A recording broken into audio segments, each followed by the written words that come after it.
नमस्कार मंडळी, टेस्टी चव कुक विथ प्रांजली या आपल्या यूट्यूब चॅनलमध्ये मी तुम्हा सर्वांचे पुन्हा एकदा खूप खूप स्वागत करते. तर मी आज तुमच्यासाठी कोणता कुकिंग व्हिडिओ घेऊन नाही आलेले, तर एक इंटरेस्टिंग गोष्ट घेऊन आलेली आहे. काल ना मी मार्केटमध्ये गेली होती. तिथे ना हे एक फळ होतं. मला तर पहिल्यांदा वाटलं हा तर भोपळाच आहे, पण मला त्या दादांनी सांगितलं हे एक टरबूज आहे. मी कधी ट्राय केलं नाही, पण मी म्हटलं चला घेऊन बघूयात. मी ना घरी आल्यानंतर ना हे गुगलला सर्च केलं, तर ना याची बरीच अशी नावं सांगण्यात आली.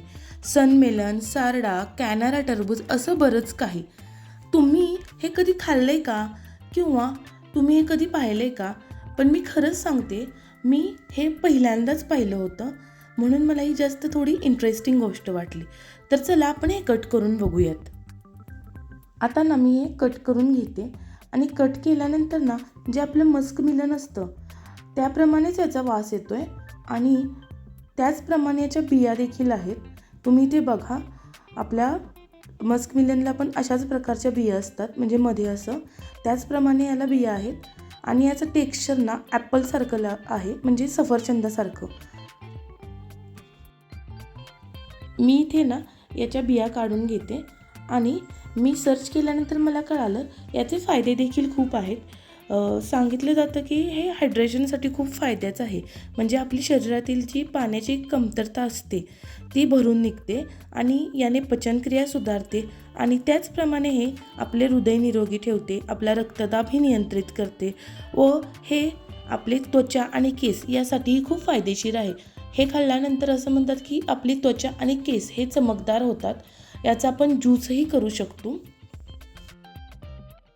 तुम्ही ते बघू शकता. मी हे असं छोट्या पीसमध्ये कट करून घेतलेलं आहे.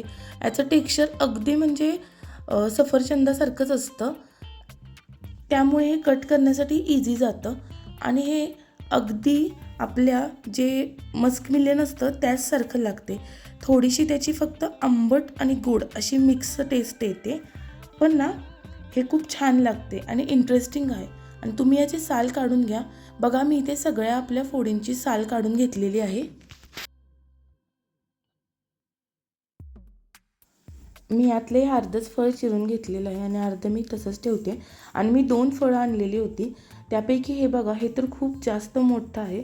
मला वाटतं यापेक्षाही मोठं फळ मिळत असेल. तुम्हाला माहिती आहे का या फळाबद्दल?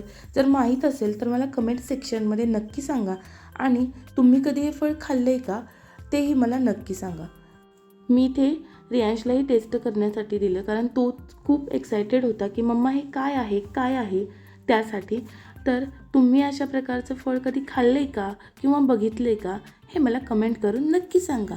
आणि अशाच इंटरेस्टिंग आणि डेलिशियस रेसिपींसाठी टेस्टी चव कुक विथ प्रांजली या आपल्या चॅनलला सबस्क्राईब करायला विसरू नका.